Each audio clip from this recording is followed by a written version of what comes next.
Hello, good afternoon, good morning, good evening, whenever it is that you are watching or re-watching this webinar, we welcome you. We welcome you to Nurture the Soul, and I am your host today, Reverend Ellie Hutchison, and I'm the Minister for Congregational and Community Engagement with our Faith Info team, which is a part of our Love of Church at the national setting of the United Church of Christ. I use they, them pronouns, and today am wearing a pinkish, peachish, mixed bright top, silk top. I have a short blonde pixie haircut and a multicolored woven fabric made beaded diamond-shaped earrings. Nurture the Soul is a weekly webinar that provides our local churches and faith practitioners with a multitude of practical, educational, innovative, and formational resources meant to engage with the critical topics of our time, to center the care and the education for the people of God. From our cultural and community organizing to congregational leadership, from worship and theology to resourcing our small and rural churches, from ministry with youth and children to a wide range of justice issues, we get to be in the presence of guest artists, theologians, authors, and key leaders. Nurture the Soul stays current to how the gospel is alive at this time. We hope that this virtual space is a space of connection, community, and nurture because we believe in the collective movement towards the world that God imagines for all of us. So we invite you every Thursday at 3:30 p.m. Eastern Standard Time for Nurture the Soul. And from time to time, which you'll see a lot between now and Inauguration Day, we'll have some special offerings. You can find all of this information on our website at www.ucc.org/events or on any of our social media platforms. Friends, if what you hear today, if these conversations move you, if they inform your ministry, if they even nurture your soul, we ask you to please consider donating to the United Church of Christ by texting the letters UCC to the numbers 41444. It is your prayerful contributions that allow these informative programs to continue to help resource our communities and our congregations. Before I introduce you to this week's guest, I'd like to remind you to use the chat feature to share where you're zooming in from and to continue the conversation throughout. You'll hear lots of new ideas today, or maybe you have some new ideas that you'd like to share. You can use the chat feature, which you can find at the bottom of your screen. It looks like a dialogue bubble that you would see above the head of a cartoon character in one of our old cartoons from back in the day. And it has 3 dots in the middle of it. We also invite you to use the Q&A feature because at the end of this webinar, we'll have an opportunity to engage with our panelists. And again, you can find this Q&A feature at the bottom of your screen in another dialogue bubble with a question mark in the middle of it. And again, we'll cover those questions at the end. Today, we are joined by Peggy Madsen and Alyson Breisch for part 1 of our 2-part webinar on discovering wellness ministries in your congregation.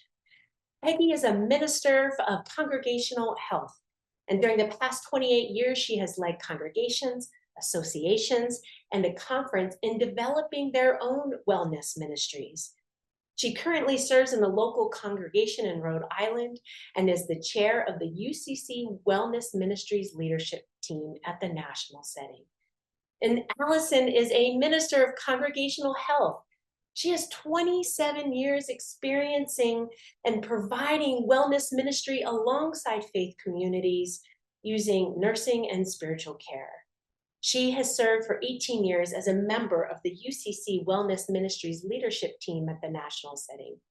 And she is currently the Minister for Health and Wellness in the Southern Conference of the United Church of Christ. Today's webinar will explore a variety of wellness ministry programs in many of our UCC churches. They are going to share about effective programs that have been developed out of specific needs of the individuals, families, congregations, and the broader communities that these folks serve. From spiritual health to mental health to physical health, today we get to learn about those resources. And so for now, I'd love to turn it over to you, Peggy and Alyson, and I'll see you on the back end. Thanks for being with us today. Thank you very much, Ellie. And I'd just like to say welcome to every one of you that's joining us today.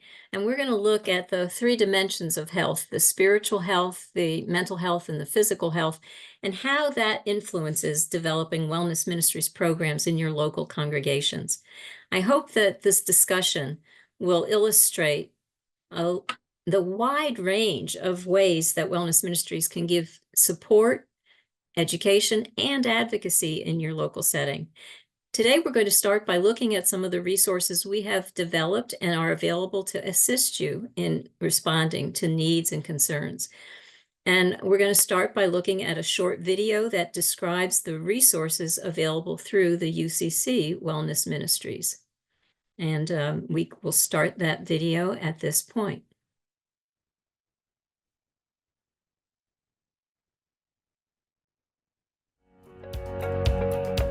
Hello. This short video will share information about the work of the Wellness Ministries leadership team of the United Church of Christ.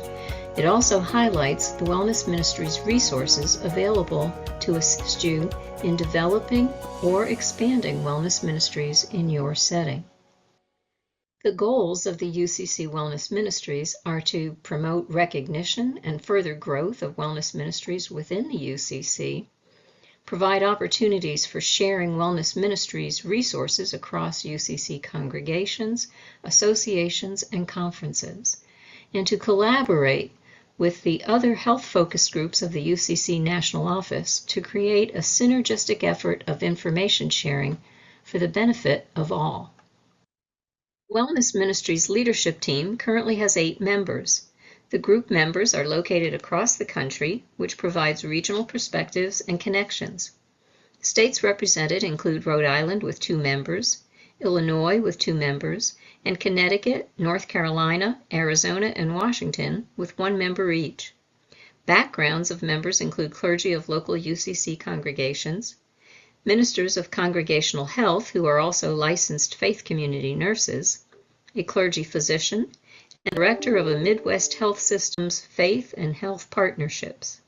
2 members serve as co-editors of the e-newsletter Mind, Body, Spirit. A link is located on the Wellness Ministries webpage to find a roster of team members with their locations and contact information. The 2024-2025 goals of the leadership team include exploring health and justice initiatives with other ministries within the larger context of the UCC, seeking opportunities to create an integrated wellness movement in the UCC, inviting conversations and generative listening with colleagues and partners, and building a common agenda around health equity, justice, and wellness.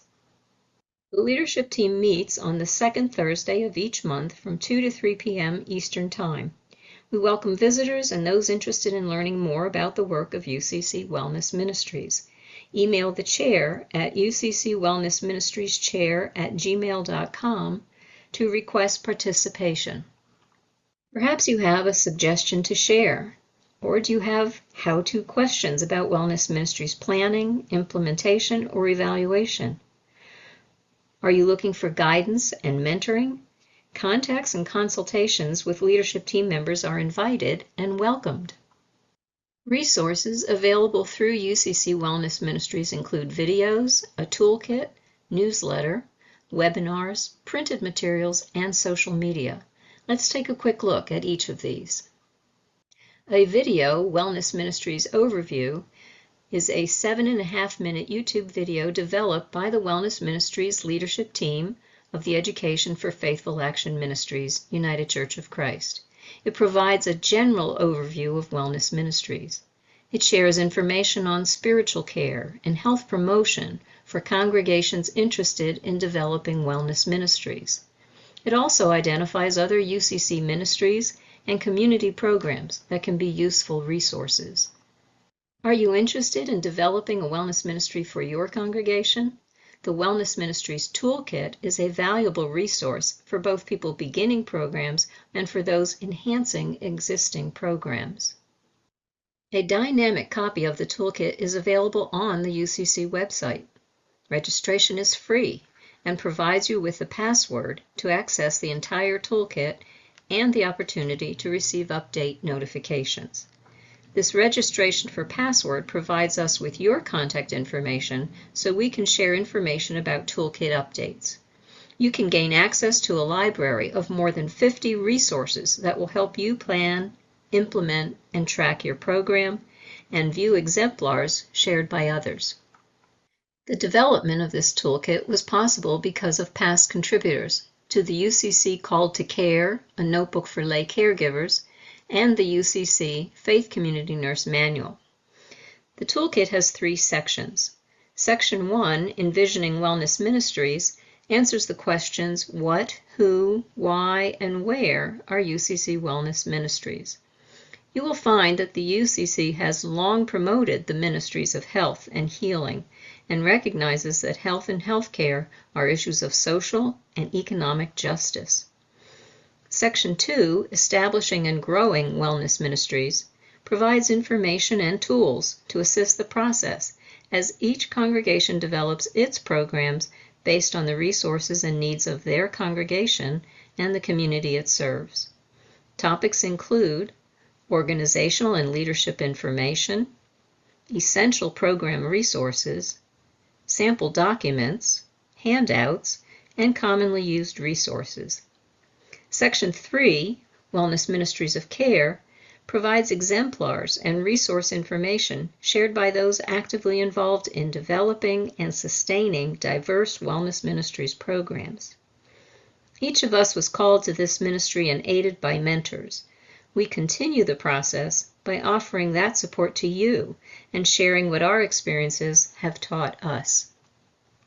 Section 3 includes 16 exemplars that illustrate specific programs offered in local congregations. A drop-down feature allows you to select a mental, physical, or spiritual wellness category, age of participants, and groups served that would include community, congregation, family, group, or individual. The content of each exemplar is also available as a downloadable PDF file. Updates are currently being made to toolkit sections. The toolkit is available as a downloadable copy or a USB flash drive through the UCC store.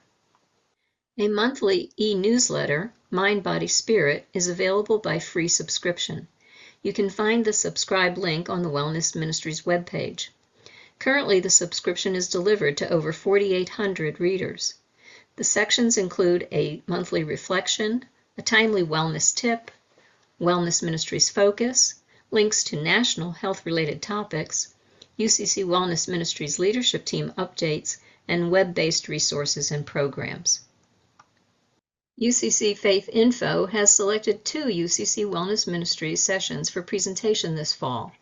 On Thursday, October 10th, Discover Wellness Ministries in Your Congregation, and Thursday, October 17th, Wellness Ministries Intergenerational Holiday Happenings. Wellness Ministries is also developing scheduled online meetings for those interested in Wellness Ministries topics. A new resource is now available, the UCC Wellness Ministries Handbook for Visitation. It includes guidelines for home and hospital visitation, prayer guides, sample prayers, and blessings. Printed and digital copies are available through the UCC store. We invite you to visit our Facebook and LinkedIn pages, post comments, or share information about your health ministries. Join in conversations. Do you have something you want to share with colleagues? Submit an article for our newsletter.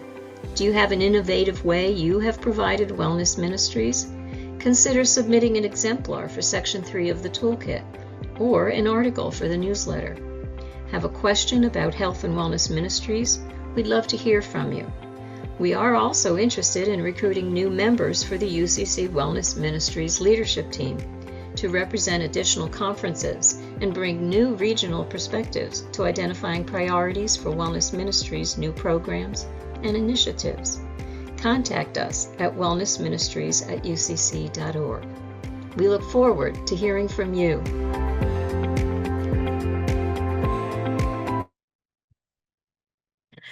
Well, I have to say it's interesting to listen to my own voice as this video was being played, but we hope that it's a good introduction about some of the developed resources that we have through the website for you. And at this time, I have also realized that we'll have to update that video because we now also have, in addition to Facebook and LinkedIn, we have an Instagram website also. So find us out there on social media. I'd like to ask Peggy to briefly share with you a little bit more information about the latest resource that's been developed, the Handbook for Visitation. So Peggy will ask you to just tell us a little bit more about that.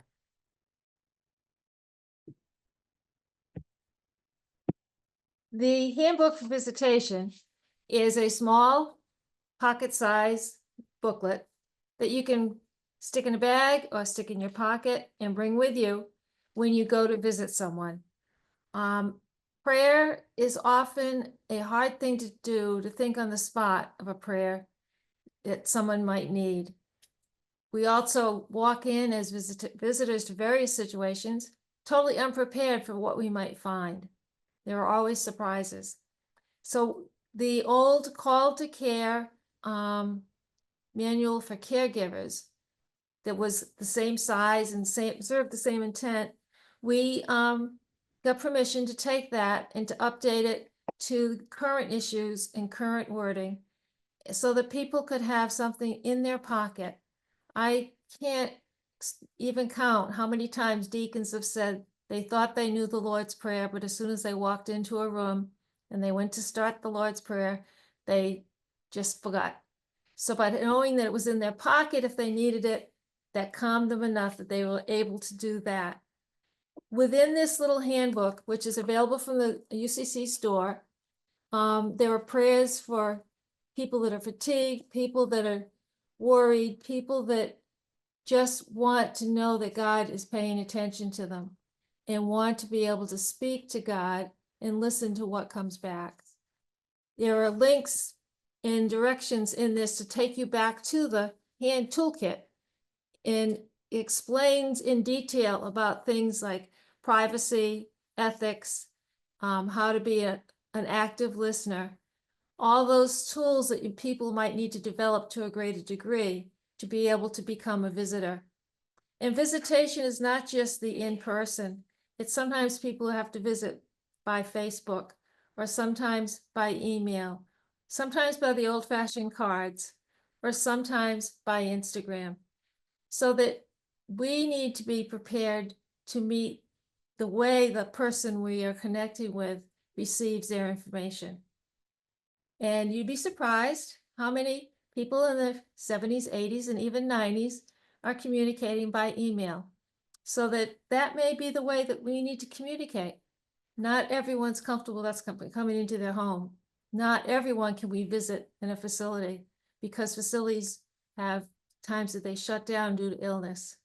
So this Handbook for Visitation is a useful tool just to help people feel comfortable and to get started in preparing for that skill of being able to just be with someone else, journey with them, whatever their journey is.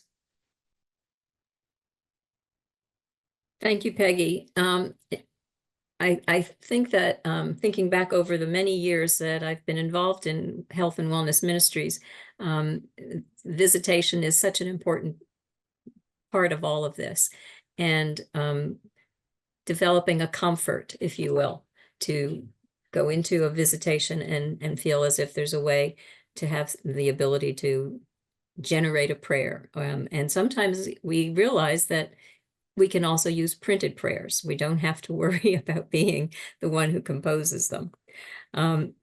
I also think that with the many years that I've been doing this, I find that if we're thinking about ways to develop programs and get started on doing wellness ministries and caring ministries in our congregations, I find the easiest thing to tell people is there's not a recipe book. Don't go looking for what should we do because it's the second week of the month, and so on.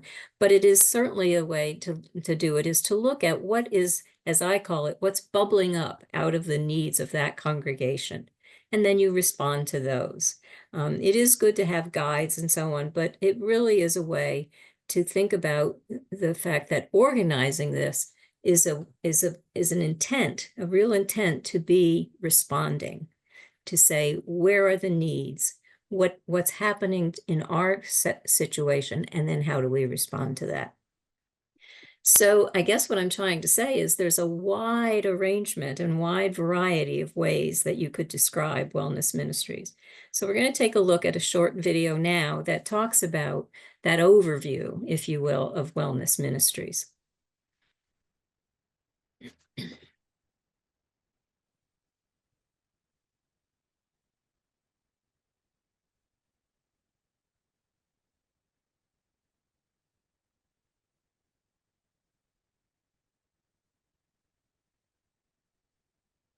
One of the programs under the UCC Education for Faithful Action Ministries. It was previously designated as the UCC Faith Community Nurse Network. UCC Wellness Ministries collaborates with other programs, including the UCC Disabilities Ministries and the UCC Mental Health Network, Harm Reduction and Overdose Prevention Ministry, Economic Justice Ministries, Racial Justice Ministries, and Environmental Justice Ministries. UCC Wellness Ministries are in covenant to be an open and affirming ministry of the United Church of Christ. Taking Scripture as our guide, we understand that all people are created in God's image and are blessed and loved equally by God. A resolution reclaiming the Church's ministry of healing was adopted by the 21st UCC General Synod in June 1997. The resolution encouraged local congregations to develop and include in their mission a commitment to health and wholeness. It also called upon UCC boards, seminaries, CHISM, conferences, as well as local congregations to develop resources that support development and enrichment of health ministry programs. A full copy of the resolution is available on Wellness Ministries section of the UCC website as a PDF file. The goals of UCC Wellness Ministries are to promote recognition and further growth of wellness ministries within the UCC, provide opportunities for sharing wellness ministries resources across congregations, associations, and conferences, and collaborate with the other health-focused groups of the UCC National Office to create a synergistic effort of information sharing for the benefit of all. Wellness ministries are an essential part of congregational life and means that care is expanded beyond crisis care and education, putting an emphasis on holistic health and underpinned by the importance of presence, caring across the lifespan for individuals, families, groups, and communities. Wellness ministries create interdependent communities of reciprocal caring. These ministries engage religious beliefs, values, and practices to motivate congregations toward health and living a healthy life.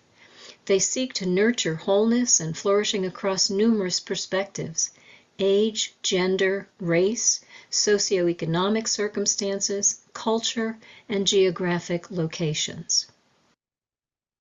Using broad definitions of health and healing, wellness ministries combine spiritual care with support of physical and mental health, integrating religious beliefs, rituals, and health promotion into normal life cycles, celebrates life and/or enhances coping, wholeness, and a sense of peace. While targeting significant health risks and conditions in the congregation and community, this recognizes wellness as more than absence of illness. The aspects that define wellness for individuals may include all of these 8 dimensions. Also, individuals may particularly focus on 1, 2, or more aspects in their perception of wellness. The Wellness Ministries team is composed of interested members concerned about carrying out a caring and healing ministry. It is important to develop a mission statement that connects with other caring programs already in place. Wellness Ministries teams, working with the ministers and the congregational members, results in multiplying the ministers, providing care to the congregation. This UCC Wellness Ministries umbrella illustrates the collaborative mechanism that unites many diverse health and healing efforts within congregations. Congregational's Wellness Ministries becomes the hub that coordinates varying aspects of health promotion, spiritual care, and support to individuals, families, and groups, as well as implementing or interacting with other UCC ministries or community efforts. A local congregation's Wellness Ministries team members explain that caring for each other is what we are called to do. Maintain awareness of ever-changing needs and opportunities of the congregation and the community it serves. Seek to work together to offer coordinated programs that meet the congregation's changing needs and respond to the needs of individuals, families, groups, and at times the entire congregation. The activities on this slide are examples of wellness ministries, but certainly do not include all the possible programs that may be offered. Many of these UCC initiatives and the congregation's interaction with the community initiatives are conducted as part of the wellness ministries and fall under the wellness ministries umbrella. If your congregation is doing one or more of the examples shown on the previous two slides, you have the beginnings of a wellness ministry. You will find that the benefits of bringing this coordinated care into a program provides a web of care so people's needs are not overlooked, communication between groups is increased, the needs of the congregation are integrated, and the care is given in a way that those being served know that they are not alone or abandoned. UCC Wellness Ministries and Faith Community Nursing expand the church's vision to reclaim the church's role in healing of mind, body, spirit, community, and creation, to promote health and well-being, to advocate for persons across the lifespan, to integrate and coordinate multiple ministries of caring. Do you have questions? Contact us at wellnessministries@ucc.org. We invite you also to explore the UCC Wellness Ministries Toolkit at the website listed. The landing page of the toolkit provides access to Section 1 and information about the other sections. Section 2 and 3 become available after a person registers their contact information and receives a password. Contact information is necessary so users can be notified as updates occur. If you have difficulty accessing the toolkit, please contact Peggy Madison directly by sending an inquiry to wellnessministrieschair@gmail.com. Thank you.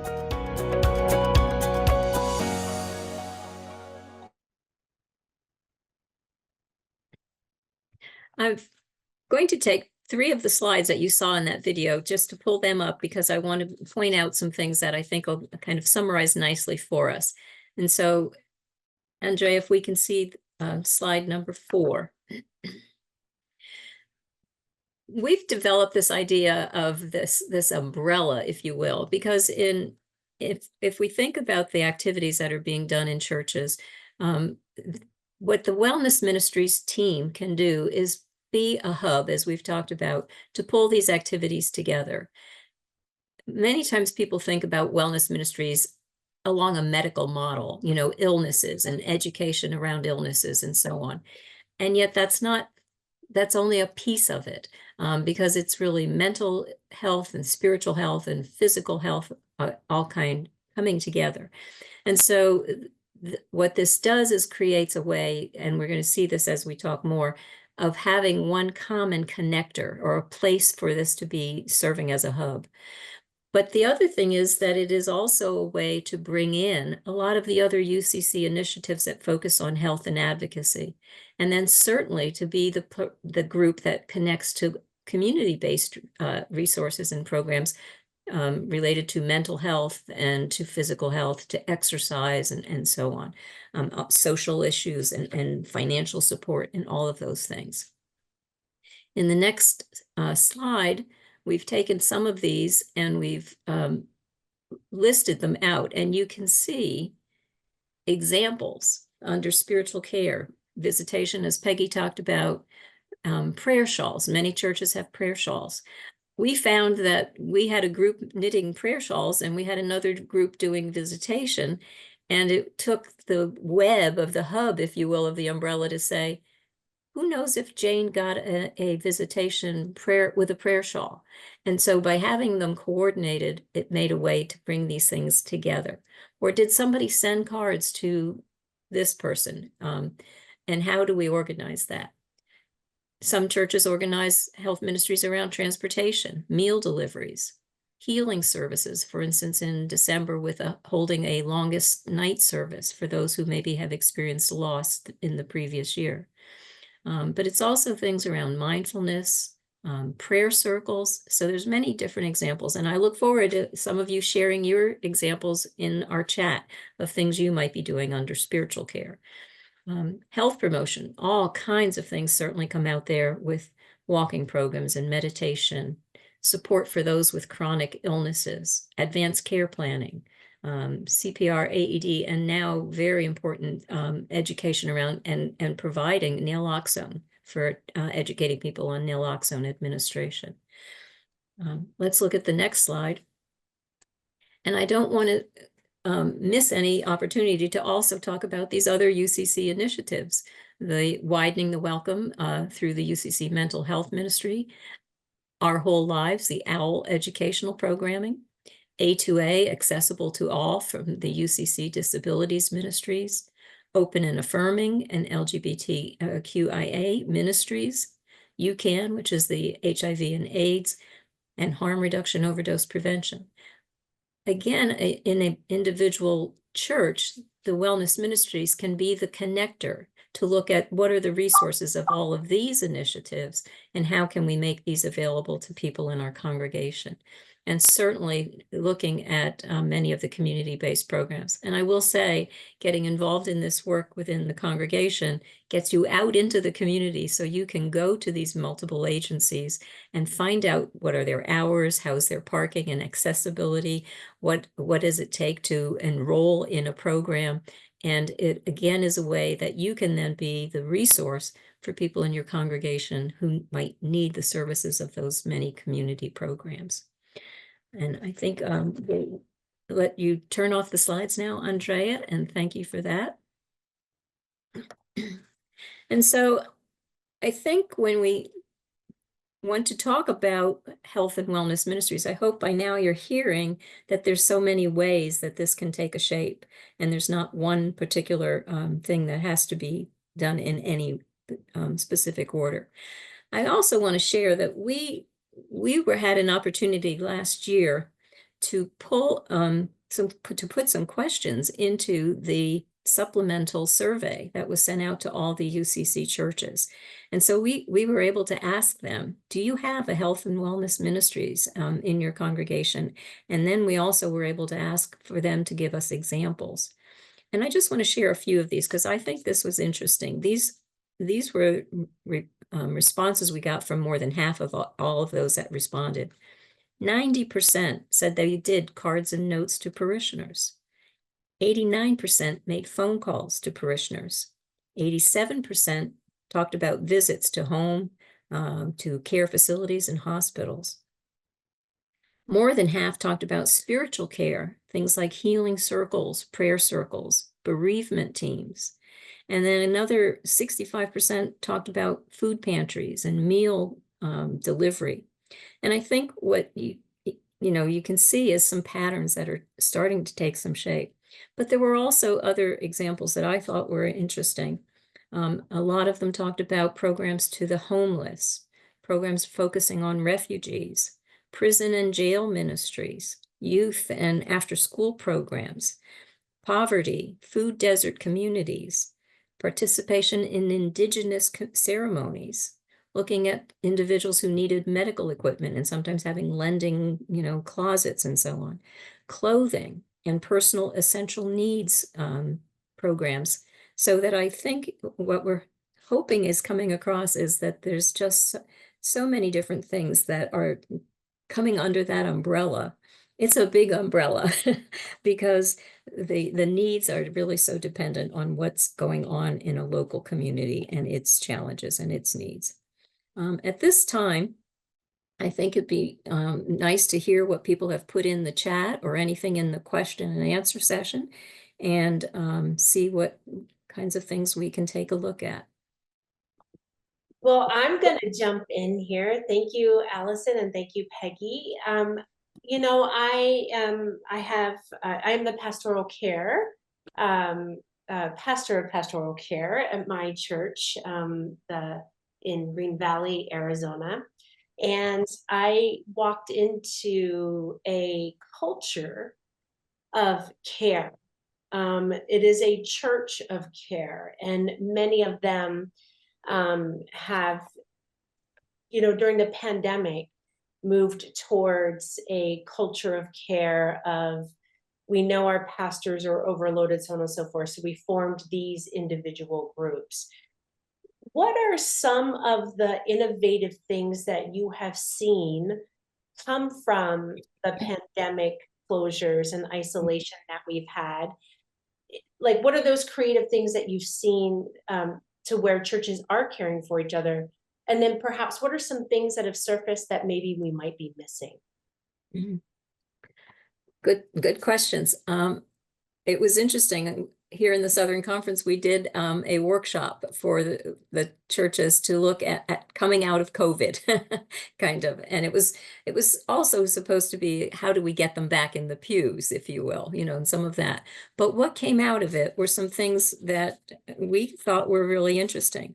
One church, a rural church, had developed the need to meet, but they couldn't. So they had these big chair circles out in the yard of the church. And then as COVID was settling down and the pastor was coming back into the building, they said, we really kind of like it out here under the trees. And so one Sunday a month, they have circle church, as they call it. And I just thought that was really an interesting, thing, a positive thing that came out of COVID. And then there was another pastor at that workshop, and he said, I wanted to have a way to keep in touch with parishioners who might need to speak to me or had a need. And so, my phone and so on. And he said, because we couldn't get together, a lot of it was on my phone, my cell phone. And he said, and I do a lot of fishing. And he said, I'd be out on the lake, and I started to describe the lake to them. And he has actually, by the request of his parishioners, continued his fishing journeys, of being on the cell phone. I think the other thing that we found was a lot of innovation around the children's ministries, because the families were, really concerned about children, and before there were vaccines for kids. And I saw a number of churches who did some really creative things of creating home kits, putting things together for coloring and so on. And what we've realized is that there are still some children who may have reasons they can't come to church. And so we've actually continued the idea of the home coloring kits or things and then they actually can bring them back to church, and we now have a big bulletin board where kids can display the art they created from their home kits. So it's interesting to see how those things have come out of, being isolated and then coming back together.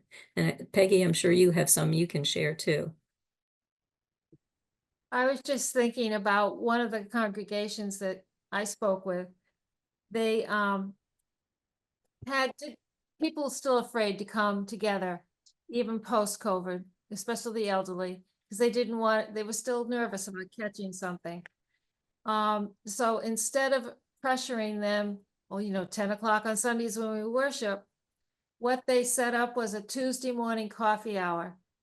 And so any of the parishioners that wanted to come and gather on Tuesday morning, it was relaxed, but they also put some spiritual elements into it as if it was part of a worship service.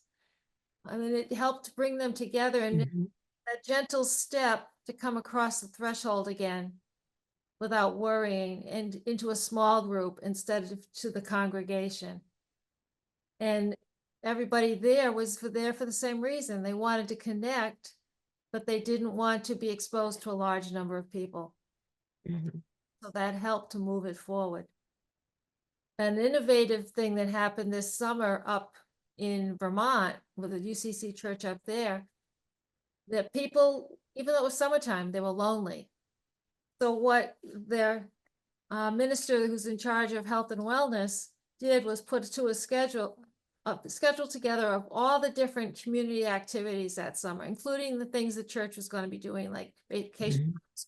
play and that kind of thing, and put it together so everybody in the congregation got a list of these programs that they could go to, and then in suggestion, invite a friend to go with you.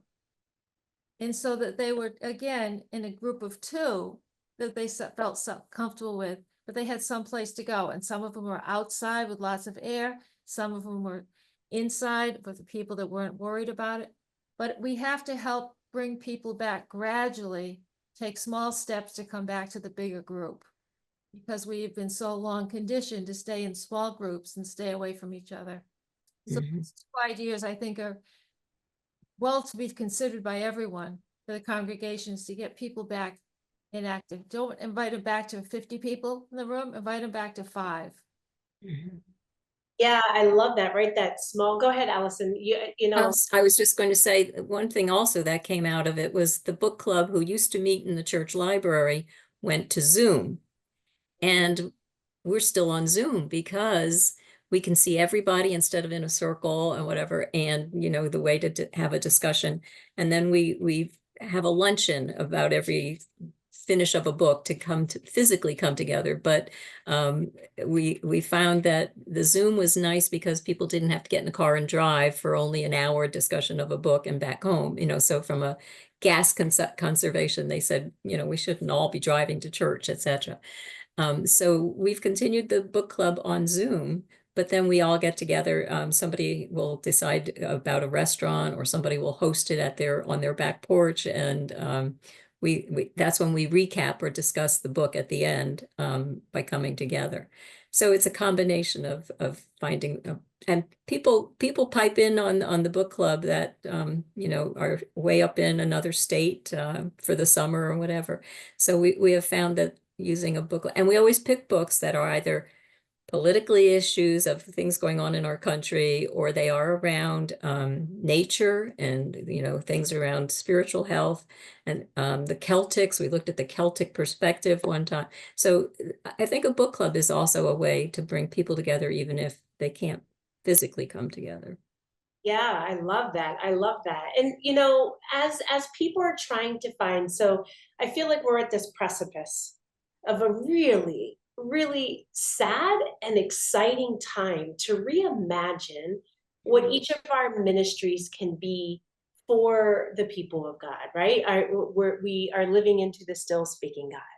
And I hear it loud and clear now. So as people come out of these pandemic restrictions in certain ways, and still considering those as a way to care for one another, what is some of the health and wellness coaching that is available for people to think differently? Mm. Peggy, you want to start, or? Well, we haven't totally backed away from mask wearing if people want to wear masks.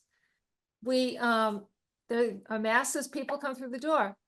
If they have been exposed to something and don't want to share it with somebody else, even though they may not be positive for anything, they'll put a mask on, and it shows caring. That kind of caring is, I think, helps other people be calm.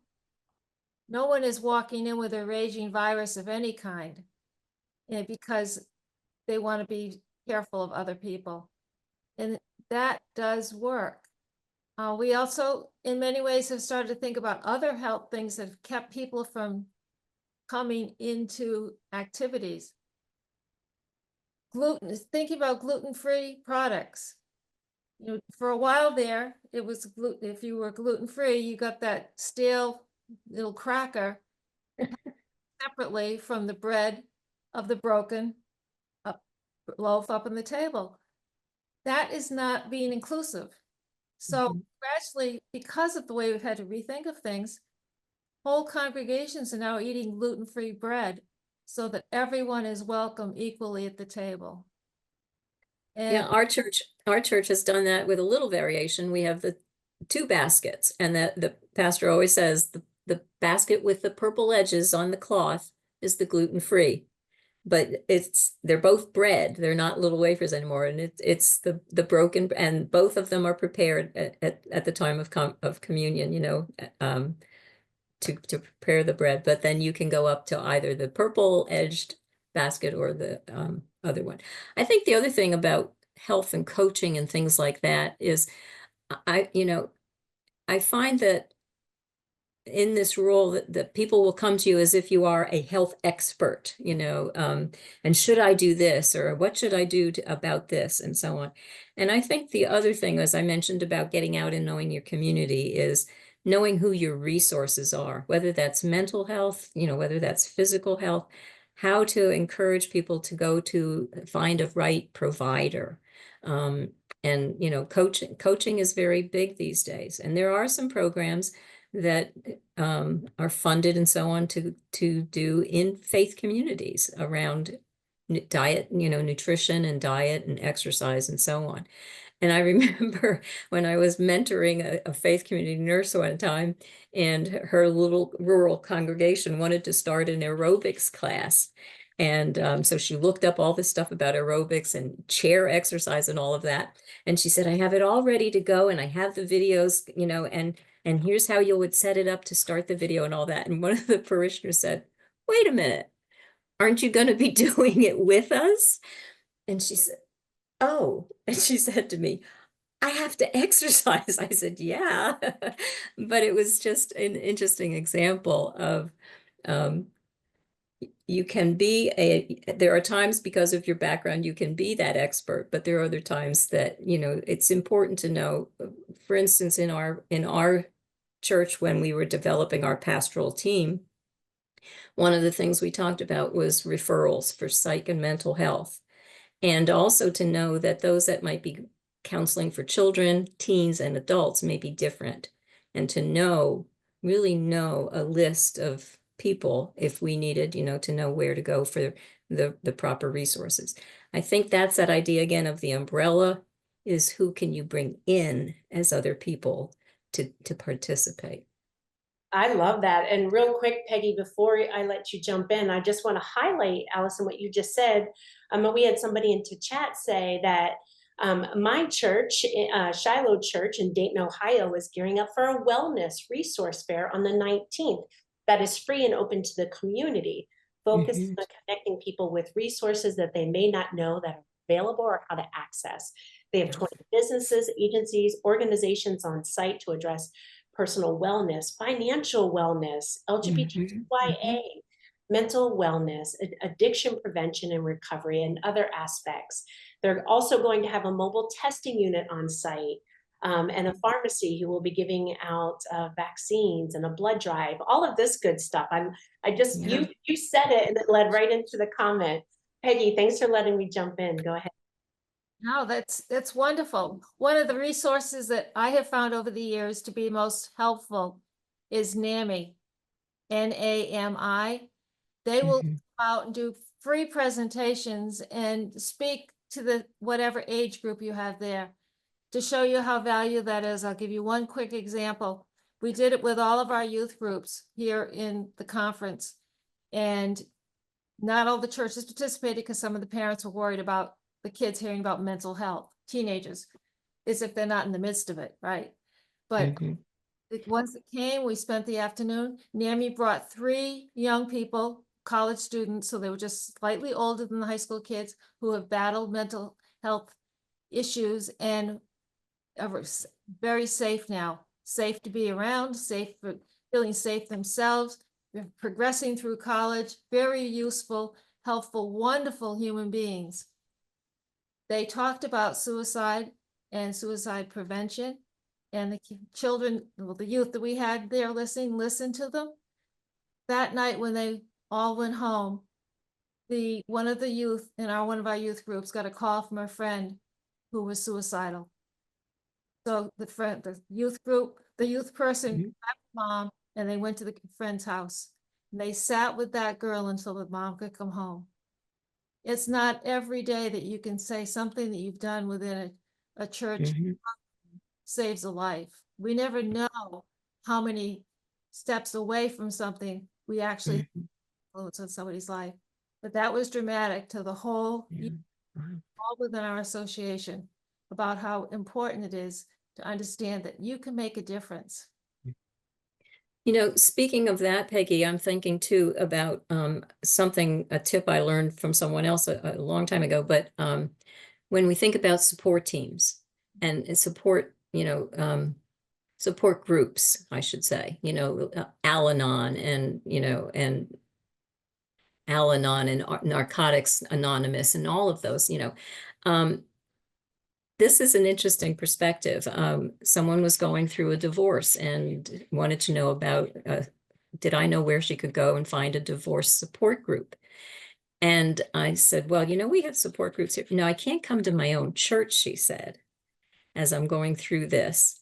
And one of the things that came out of it was, just like I talked about that umbrella and knowing about the community resources, we developed a roster. So we know all of the local churches. I mean, our church does host some of those support groups, but we knew where the other churches were who had some of those, marital support groups and divorce support groups and so on. So that if somebody doesn't feel comfortable coming to share that part of what's happening to them yet within their own church community, they can go to another resource.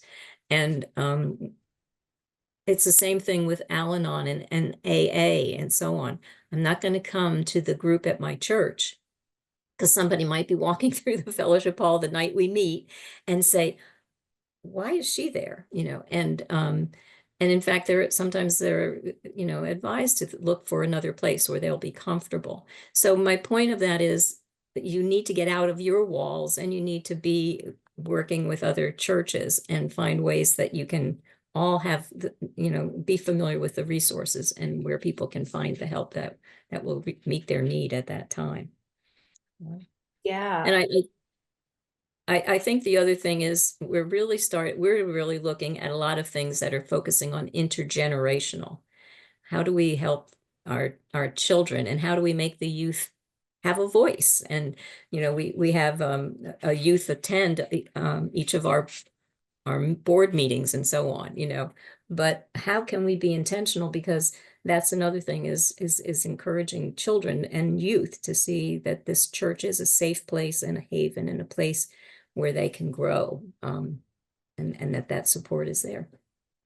Thank you, Alyson, for that. I was definitely going to ask about that intergenerational.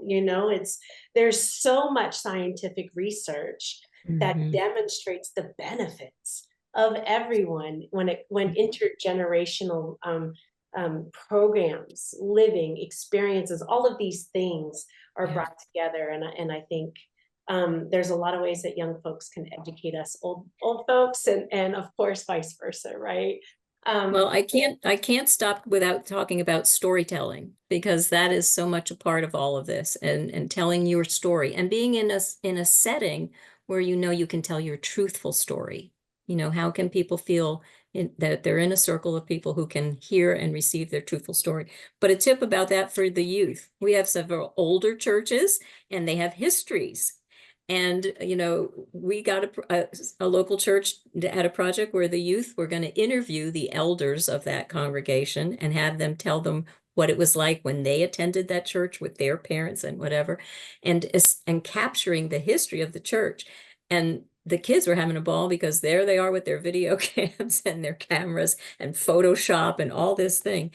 And then the whole church after a worship service, dedicated the video and had a fellowship time where everybody got to see the story of their church from the eyes of these elders. It was delightful. And that's, again, that idea of the wellness. How do you it's not just absence of disease or focusing on that physical, but it's all of that sense of thriving and sharing together. Yeah. Right. It's all about caring and not curing. We talk about helping people have a good death so that the resolution of any of the angst and the grief or the unresolved things that are in their lives, they can help put that at ease and die more peacefully. And being there with them as they die. That's part of what wellness is. It's not making sure that you get your speech back or that you can walk again. It's making sure that God's with you, people are journeying with you, and that will be okay. There are new ways of looking at life. Yeah. Oh, I love that. Thank you. And in storytelling, we have another comment here onto chat, and this will be our last one before we close out. But a former Nurture the Soul webinar participant puts into chat, my church, the Cathedral of Hope UCC in Dallas, partners with local hospital health centers to come provide vaccines and drug treatments, HIV tests, and so much more. And in return, they do visitations, texts, visiting, and all of that stuff. And so we encourage you to share your story, beloveds, on how it is that you care for the people in your community. And remember that our church administrators need love too. Not just our pastors, not just our congregation members, our social media and website designers, they need love and support too. And anybody that there are people that we have yet to meet in our lives, know that they deserve the dignity and the love that you in turn, need. And so that is always going to be something I advocate for. But what I heard a lot today was the realm of ways in which we can think about wellness. I think this was a really good introductory webinar to talk a lot more about what our wellness ministries does. And we will have a follow-up email with all of these resources, with the links and the contact information. If you too want to share a story of something that your congregation or your community is doing that is engaging the wellness of your community, please share it with me. I would love to be able to send it on to our social media folks so they can share it and say, hey, look at the response that we've gotten when we've talked about wellness. And so I want to thank you for joining us for this webinar today, and for all of our presenters. You truly are a gift of God. I've enjoyed, we prepared for this webinar for a number of months, and it felt like it was never going to come. And sure enough, we're almost at Advent. So here we go. I want to invite you all back because we have a part 2. Next week, we have our second session is going to focus on the examples of programs that could be developed for the next several months, including activities and programs and worship ideas for All Saints Day, Thanksgiving, Advent, and Christmas. We also have another special webinar coming up next week in our What's Next series. And you can visit our social media in order to find out more information about that. We're going to be talking about the body politic. How are our bodies being impacted by the election this year? And so, beloveds, I would love to turn it over to Peggy for her to give us a benediction and the sending forth all until next week. Thank you. God provides the most fascinating journey if we choose to step forward and participate. Let us travel with confidence the path God sets before us, are encouraged by the love of God, renewed by the grace of Jesus Christ, and empowered by the presence of the Holy Spirit. Amen.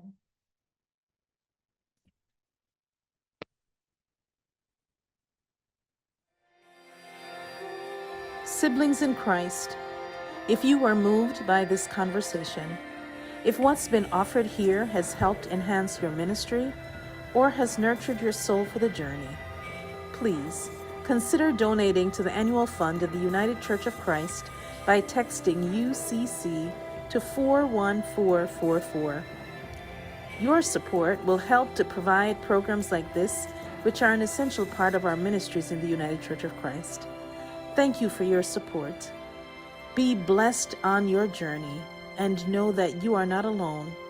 We are holding you in prayer. Amen.